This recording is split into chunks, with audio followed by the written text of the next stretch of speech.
Okay class, इस week का जो हमारा लास्ट लेक्चर है वो है 1 to डाइफंक्शनलाइज कंपाउंड्स। ठीक है, प्रीवियसली जो हम डिस्कस कर रहे थे वो था 2 group disconnection. 2 group disconnection CX disconnection थी, यानी दो के दो फंक्शनल ग्रुप्स थे, लेकिन हम लोग जो डिस्कनेक्शन कर रहे थे वो कार्बन टू फंक्शनल ग्रुप के दरमियान का जो बॉन्ड है उसकी डिस्कनेक्शन जो है वो हमेशा हम प्लान कर रहे थे। अब 1 to डाइफंक्शनलाइज्ड कंपाउंड हमारे पास ऐसे कंपाउंड हैं जिनमें जो दोनों फंक्शनैलिटीज़ हैं वो जिन कार्बन पे हैं उनका रिलेशनशिप 1-2 है। इससे पहले हम लोगों ने 1-1 डाइफंक्शनलाइज्ड कंपाउंड्स पढ़े हैं। अभी हमारे पास आ जाते हैं 1-2 डाइफंक्शनलाइज्ड कंपाउंड्स। ठीक है, अब 1 to डाइफंक्शनलाइज्ड कंपाउंड्स क्या है? Compound with hetero atom on adjacent carbon atom, यानी आपके पास क्या है, जो दोनों हेटेरो एटम्स हैं वो एक अगर इस कार्बन पे है तो दूसरा एडजेसेंट कार्बन एटम पे होगा।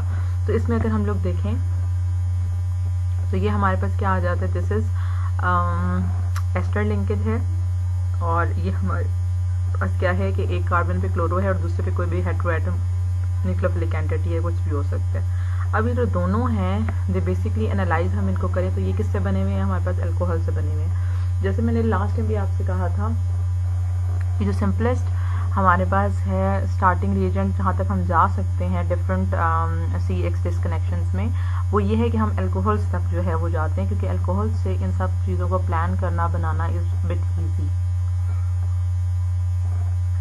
ठीक है, तो अब नेक्स्ट हम देखते हैं हमारे पास ये कंपाउंड है।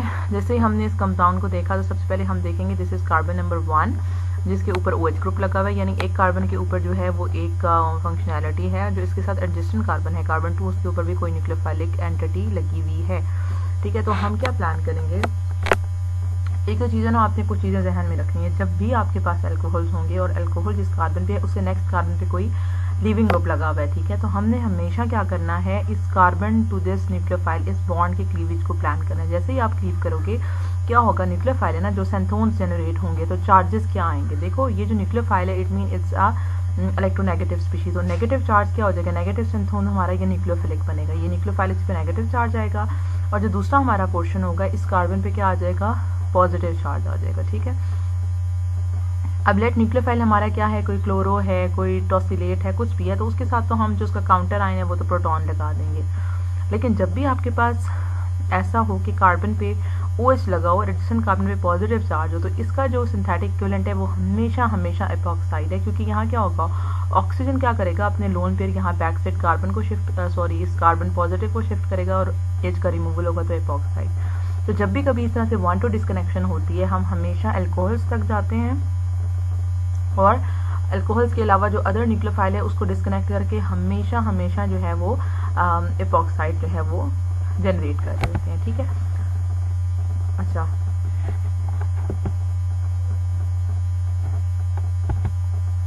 ये हमारे पास एग्जाम्पल आ गई है, अब मुझे नहीं पता, मैंने पता नहीं अरेंज भी ठीक से की है नहीं की।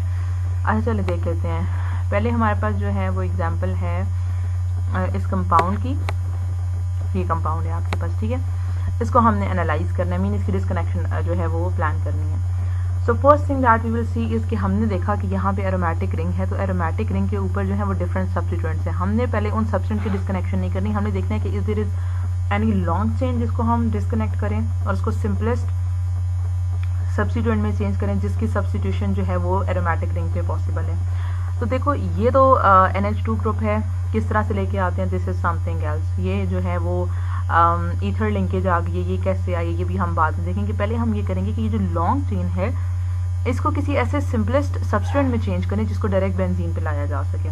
तो सबसे पहले तो क्या किया जाता है कि सबसे पहले तो कार्बोनिल और जो हेटेरो एटम के दरमियान लिंकेज होती है इसको ब्रेक करते हैं। तो सबसे पहले हमने आइडेंटिफाई किया यहाँ पे एस्टर लिंकेज है, हम इस एस्टर लिंकेज को CO बॉन्ड को क्लीव करेंगे और यहाँ क्या हो जाएगा, इस कार्बन पे आ जाएगा पार्शियल पॉजिटिव चार्ज और इस पे आएगा O नेगेटिव। इस O नेगेटिव को हम काउंटर आयन जो इसका इक्विवेलेंट है वो हो जाएगा, हम इसको अल्कोहल में चेंज करेंगे, और इस कार्बन पॉजिटिव के साथ कोई न्यूक्लियोफिलिक एंटिटी जिसको हाइड्रोक्सिल हम लगाएंगे, यानी कार्बोक्सिलिक में इसको चेंज करेंगे।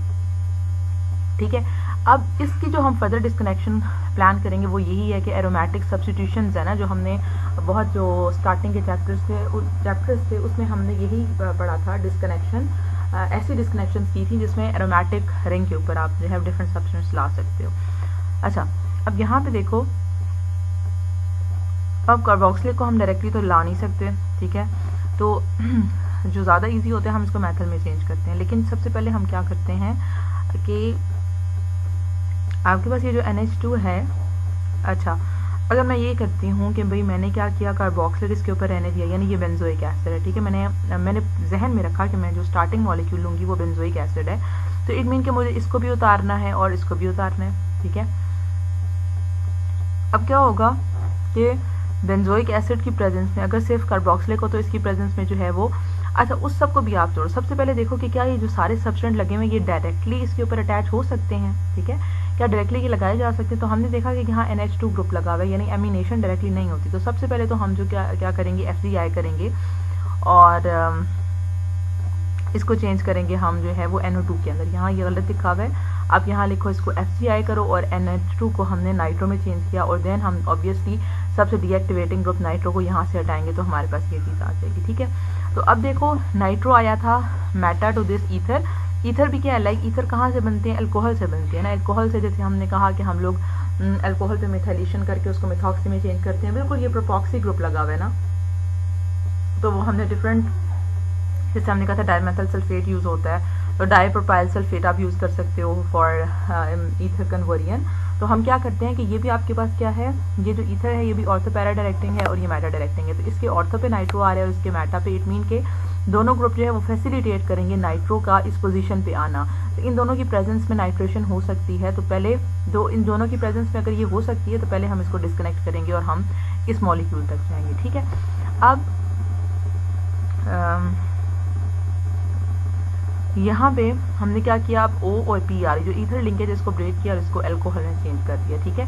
तो ये जो प्रोपाइल है, N प्रोपाइल चेन है ना, तो N प्रोपाइल चेन के ऊपर पॉजिटिव चार्ज आएगा, उसके साथ हमने कोई लिविंग ग्रुप क्लोरो लगा दिया, तो ये N प्रोपाइल ब्रोमाइड या क्लोराइड एनीथिंग लाइक हेलाइड आप लगा लोगे और ये पीछे आपके पास जो है ना ये स्टार्टिंग मॉलिक्यूल हो जाएगा। अब इसका नाम क्या है, मेरे बिल्कुल ध्यान से निकल गया, बेंजोइक एसिड के हाइड्रोक्सी लगा हुआ हो तो ये आपके पास स्टार्टिंग मॉलिक्यूल है, ठीक है। तो इसको आप ऐसे लोगे तो ये तो होगी रेट्रो इसकी। लेकिन जो हमने यहाँ से चेन उतारी थी एस्टर ब्रेकेज करके, तो इस मॉलिक्यूल इसको देखो तो ये क्या है, 1,2 डाइफंक्शनलाइज्ड कंपाउंड है। तो मैंने क्या कहा, जब एक तरफ अल्कोहल है तो आपने क्या करना है, दूसरे कार्बन के न्यूक्लियोफाइल को यहाँ से ब्रेक करना है। तो ये क्या है, ये आपके पास बेसिकली अमीन है ना, N एथल है, डाई एथल अमीन है। आप इसको ब्रेक करोगे तो N पे आएगा नेगेटिव चार्ज, उसको साथ हम हाइड्रोजन लगा देंगे तो डाई एथल अमीन में चेंज हो जाएगा। यहाँ जो पॉजिटिव आया था उसके लिए क्या हो गया, यहाँ पे एपॉक्साइड में कन्वर्जन हो गई है। अब जब आपके पास, ठीक है, ये एक तरफ का रूट है और ये दूसरा रूट है, जब आप ये चीज़ सिंथेसाइज कर चुकते हो, लेट सिंथेसिस में हम जाएंगे कहाँ तक, यहाँ तक हम पहुँचते हैं कि हमारे पास कार्बोक्सिलिक एसिड बन जाता है, ठीक है। तो इस चेन को लगाने के लिए पहले हमें इस चेन को बनाना पड़ेगा। तो अब ये क्या है, ये आपके पास है अमीन है, अमीन N इज न्यूक्लियोफिलिक, तो ये क्या करेगा, इपॉक्साइड पे अटैक करेगा और इपॉक्साइड की ओपनिंग कराएगा। जब ओपन कराएगा तो O पे नेगेटिव चार्ज, वो O नेगेटिव क्या करेगा, इसी N के साथ जो अटैच HS को लेके प्रोटोनेट हो जाएगा, OH में चेंज हो जाएगा, ठीक है। और फिर आपके पास यहाँ जो कार्बोक्सिलिक एसिड यहाँ तक बना है, ये फिर इस पर अटैक करके हमें टारगेट मॉलिक्यूल दे देगा। चलें, ये बन भी है। सिंथेसिस देखें तो सबसे पहले हमने यहाँ से स्टार्ट लिया, पैरा हाइड्रोक्सी कार्बोक्सिलिक एसिड है हमारे पास, सॉरी बेंजोइक एसिड है। आप लोग ज़रा सिंथेसिस को देखें, let me check its name, इसका नाम क्या है, मुझे बिल्कुल ध्यान में नहीं आ रहा।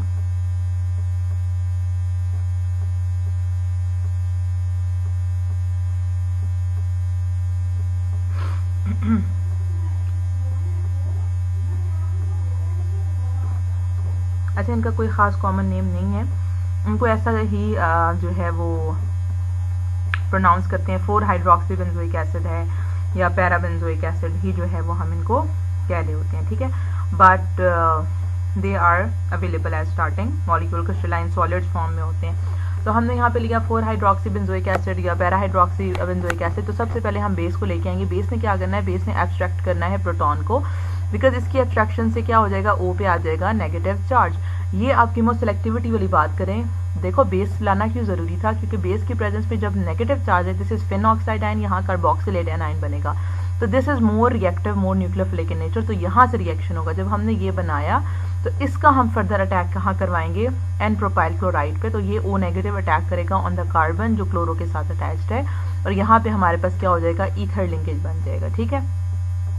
एंड देन हमने नाइट्रेशन करानी है कि ये दोनों फंक्शनैलिटीज़ जो हैं ये प्रमोट करेंगी इस पोजीशन पे नाइट्रो की नाइट्रेशन।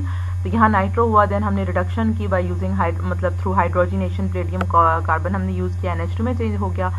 अब हमने क्या करना है हमने क्या किया, कार्बोक्सिलिक एसिड है, ठीक है। कार्बोक्सिलिक पे अब जो है वो अटैक होगा, तो वहाँ अटैक मतलब एस्टरिफिकेशन करनी है। तो carboxylic is not that much reactive, OH इतना अच्छा लिविंग ग्रुप नहीं है। हम इसको क्या करेंगे, थायनाइल क्लोराइड के साथ ट्रीट करके इसको एसिड क्लोराइड में चेंज कर देंगे, ठीक है।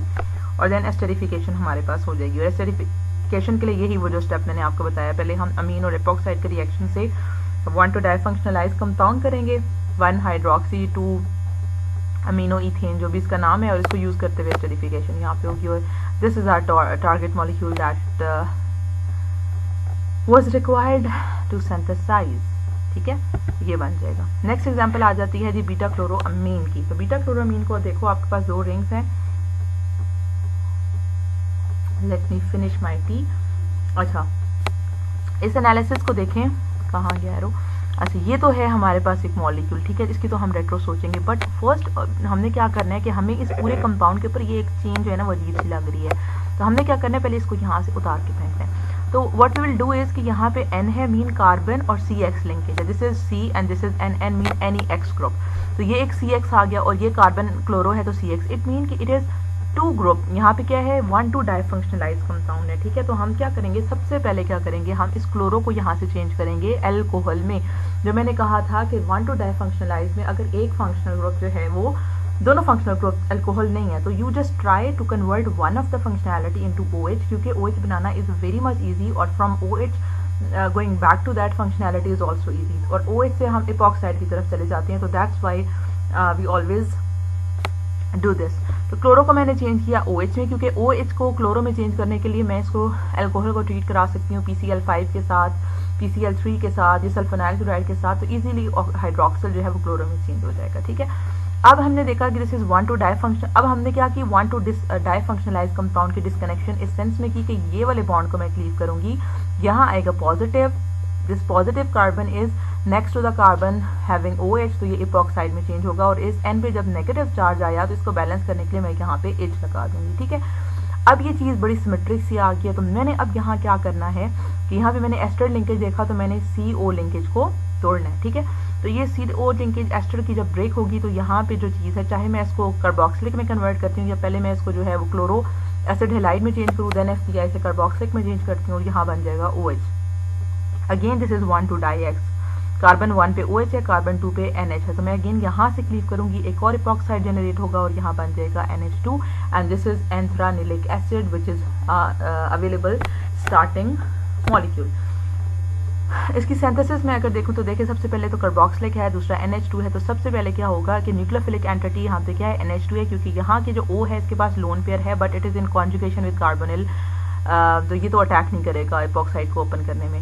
N जो है वो अटैक करेगा ओवर दिस कार्बन, क्योंकि ये सिमेट्रिक कार्बन है ना, दोनों आपके पास सिमेट्रिक इपॉक्साइड है, किसी तरफ जो है वो सबस्टेंट नहीं है, तो किसी तरह साइड भी अटैक कर सकता है, और इसकी ओपनिंग होगी, प्रोटोनेशन होगी, और ये ग्रुप बन जाएगा, ठीक है। अच्छा, ये जब इस साइड पे बनेगा आपके पास, अभी ये तो बड़ा डायरेक्ट सा लिखा हुआ है, तो यहाँ पे बना, और फिर जो OH आया हमारे पास उसकी और इसकी, इसको मैं अगर थायनाइल क्लोराइड के साथ ट्रीट करके Cl में चेंज करती हूँ, एस्टरिफिकेशन होगी। जब ये रिंग बन जाएगी तो फिर अगेन मैं जो है इस N को इपॉक्साइड से ट्रीट कराऊंगी, तो मेरे पास इस कंपाउंड में जो है वो बन जाने। देन मैंने POCl3 यूज़ किया just to convert this OH into the Cl, जो हमारा टारगेट मॉलिक्यूल है, ठीक है। तो ये जो चीज़ है, एक्सेस में इपॉक्साइड को लिखने का मतलब ये है कि वन टाइम इसकी जो NH की इपॉक्साइड के साथ वो होगा ना रिएक्शन, वो बनने वाला जो अल्कोहल होगा उसका और इस कार्बोक्सिलिक की एस्टरिफिकेशन होगी, और फिर मोर इपॉक्साइड की दोबारा इसके साथ रिएक्शन होके ये कंपाउंड जो है वो जनरेट हो जाएगा, ठीक है। तो अच्छा, सिंथेसिस यहाँ लिखी हुई भी है स्टेप वाइज, तो आप स्टेप वाइज देखो, एक बना, देन एस्टरिफिकेशन हुई, फिर अगेन दूसरे इपॉक्साइड ने ट्रीट किया, और देन POCl3 के साथ ट्रीटमेंट पे OH जो है वो Cl में चेंज हो जाएगा, ठीक है। अब यहाँ पे एक और चीज़ आप लोग देखो कि पीछे जितना भी इपॉक्साइड था, यहाँ जो था ना, दिस वाज सिमेट्रिक इपॉक्साइड के जो न्यूक्लियोफाइल है वो इपॉक्साइड में जो कार्बन है, कार्बन टू ऑक्सीजन है, मतलब दोनों कार्बन सेम रेट पे ससेप्टेबल हैं, ठीक है, यानी कि कोई हिंड्रेंस वाली बात नहीं है। तो आप जो है वो किसी भी कार्बन पे अटैक कर सकते हो, लेकिन अगर अनसिमेट्रिक एल्कीन होगी तो हमेशा जो लीस्ट हिंडर्ड साइड है, आने वाला न्यूक्लियोफाइल हमेशा हमेशा उसी कार्बन पे अटैक करेगा जो कि लीस्ट सब्स्टिट्यूटेड होगा, यानी जिसके साथ मोर हाइड्रोजन होंगे। ठीक है, this is the next example but I will discuss it later क्योंकि अजानें हो रही हैं। ठीक है, तो मैं इसको बाद में